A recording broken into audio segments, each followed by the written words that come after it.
Hello friends, ഇത് ഹോളിഡേയ്സിന് ഞങ്ങൾ unexpected ആയിട്ട് ഒരു ട്രിപ്പും കൂടി പോയായിരുന്നു കേട്ടോ. അത് ഒന്നും പ്ലാനഡ് ഒന്നായിരുന്നില്ല, ഒരു സഡൻ പ്ലാനിങ്ങും. പിന്നെ നമ്മൾ അവിടെ നിന്ന് കുറച്ച് ദൂരം ഉള്ളത് കൊണ്ട് ഞങ്ങൾ സത്യം പറഞ്ഞാൽ പോകണോ വേണ്ടോ എന്ന് വിചാരിച്ചിട്ടിരിക്കുകയായിരുന്നു. പിന്നെ നല്ല ദൂരമുണ്ട് കേട്ടോ, നല്ല ദൂരം എന്ന് വെച്ച് കഴിഞ്ഞാൽ അത്യാവശ്യത്തിന് ദൂരം ഉണ്ടായിരുന്നു. അങ്ങനെ ഞങ്ങൾ അവിടെ എത്തി.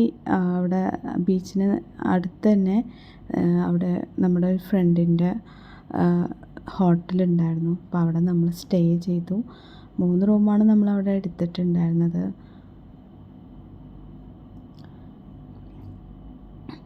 ലേഡീസ് ഒരു റൂം, ജെൻസ് ഒരു റൂം, അങ്ങനെയാണ് കേട്ടോ.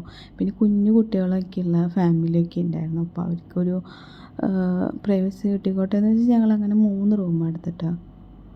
പിന്നെ ആദ്യം സ്റ്റാർട്ടറായിട്ട് നമ്മൾ പിസ്സയും കാര്യങ്ങളൊക്കെ കഴിച്ചു. പിന്നെ എവിടെ പോയാലും പൂളില്ലാത്ത പരിപാടി ഇല്ലല്ലോ. വെള്ളം മുഖ്യം പീലേ എന്ന് പറയുന്ന പോലെ പൂള് കണ്ടു കഴിഞ്ഞാൽ എല്ലാവരുടെയും കൺട്രോൾ പോകും. അങ്ങനെ ഉറക്കമൊക്കെ എഴുന്നേറ്റിട്ടുള്ള ഒരു സീനാണ് കേട്ടോ നിങ്ങൾ കാണാൻ പോകുന്നത്. ഇപ്പോൾ സമയം ഏകദേശം 5:30 കേട്ടോ ഇവിടുത്തെ സമയം.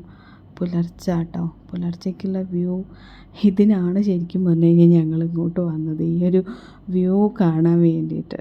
പുലർച്ചെ 5:30 നിങ്ങൾ നോക്കൂ, ഇതൊരു ഭംഗിയായിരുന്നു കാണാനായിട്ട്. ഒരു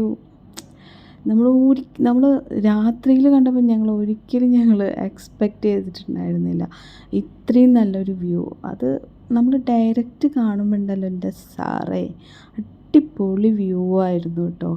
പിന്നെ ഇത് കണ്ടപ്പോൾ പിന്നെ ഞങ്ങൾക്ക് എന്താ പറയുക, ഞങ്ങളെ കൺട്രോൾ പോയി. എങ്ങനെയെങ്കിലും ആ ബീച്ച് കാണണം എന്നുള്ള ഇതിലായിരുന്നു. സമയം ഏകദേശം 5:30, 5:35 ആയിട്ടുണ്ടാവും ഈ ഒരു സമയത്ത്. ചേട്ടന്മാരൊക്കെ നല്ല ഉറക്കം. ഞങ്ങൾക്ക് അങ്ങനെ എവിടെയും അങ്ങനെ എത്തണം എന്നുള്ള ഒരു ആഗ്രഹം, നല്ല ആഗ്രഹമായിരുന്നു.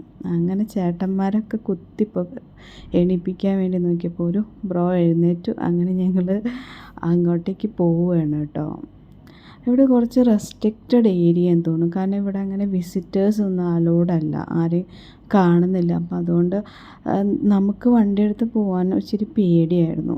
അങ്ങനെ ലേഡീസ് മാത്രമേ ഇല്ലുള്ളൂ, ഞങ്ങൾ 3 പേര് മാത്രമേ ഉണ്ടായുള്ളൂ. അപ്പോൾ ഒരു പേടിയായിരുന്നു. അപ്പോൾ പിന്നെ ആരെങ്കിലും ഇല്ലാണ്ട് നമ്മളവിടെ പോയിട്ട് കാര്യമില്ലല്ലോ. അപ്പോൾ പിന്നെ ഞങ്ങൾ ബ്രോനെ കുത്തിപ്പൊക്കി ഞങ്ങൾ അങ്ങോട്ട് പോയി. കാരണം വിസിറ്റേഴ്സിൻ്റെ ഒരു വണ്ടി പോലും അവിടെ ഉണ്ടായിരുന്നില്ല, നമുക്ക് അറിയുണ്ടായില്ല. പിന്നെ ആ ഒരു സമയമായതുകൊണ്ട് ആളുകളൊന്നും ഉണ്ടായില്ല കേട്ടോ. അടിപൊളിയായിരുന്നു കേട്ടോ ബീച്ച് കാണാൻ. സത്യം നല്ല ഭംഗിയായിരുന്നു. ഞങ്ങൾ ഭയങ്കര സത്യം പറഞ്ഞാൽ അത് പോയില്ലെങ്കിൽ മിസ്സായേനെ. അത്രയും ഭംഗിയുള്ളൊരു ബീച്ചാണ് ഈ ബീച്ച്. അറിയപ്പെടുന്നത് ഇവിടെ നല്ല ടേർട്ടിൽ ബീച്ച് എന്നാണോ അങ്ങനെ എന്തോ പറഞ്ഞിട്ടാണ് ഇവിടെ അറിയപ്പെടുന്നത്. ആ ഒരു സീസൺ സമയത്തൊക്കെ ഇവിടെ ഒരുപാട് ക്രൗഡായിരിക്കും. കാരണം സീസൺ സ്റ്റാർട്ട് ചെയ്യണുള്ളൂ എന്ന് തോന്നുന്നു. ഞങ്ങൾ ബീച്ച് വൈബ് നന്നായി, ശരിക്കും പറഞ്ഞാൽ ബീച്ചിൽ കുളിക്കണം എന്നൊക്കെ വിചാരിച്ചിട്ടാണ് പ്ലാനിങ് ആയിരുന്നു. പക്ഷെ എല്ലാവരും നന്നായി വൈകി ഉറങ്ങാനായിട്ട്. ഇത് സത്യം പറഞ്ഞാൽ ഇങ്ങനെ ഈ ബീച്ച് കാണാനും എക്സ്പ്ലോർ ചെയ്യാനും ശരിക്കും ഞങ്ങൾക്ക് പറ്റില്ല എന്ന് വിചാരിച്ചതാണ്. അന്ന് ഈ ഒരു ഇതിന് വേണ്ടിയിട്ട് ഞങ്ങൾ സത്യം പറഞ്ഞാൽ ഞങ്ങൾ ഉറങ്ങുക പോലും ചെയ്തിട്ടില്ല അന്നത്തെ ഒരു ദിവസം. അപ്പോൾ നമ്മളുടെ ഈ വീഡിയോ എല്ലാവർക്കും ഇഷ്ടപ്പെട്ടു എന്ന് വിചാരിക്കുന്നു. അപ്പോൾ ആദ്യമായിട്ട് കാണുന്നവരാണെങ്കിൽ നമ്മുടെ ചാനൽ എന്തായാലും സബ്സ്ക്രൈബ് ചെയ്യും കേട്ടോ.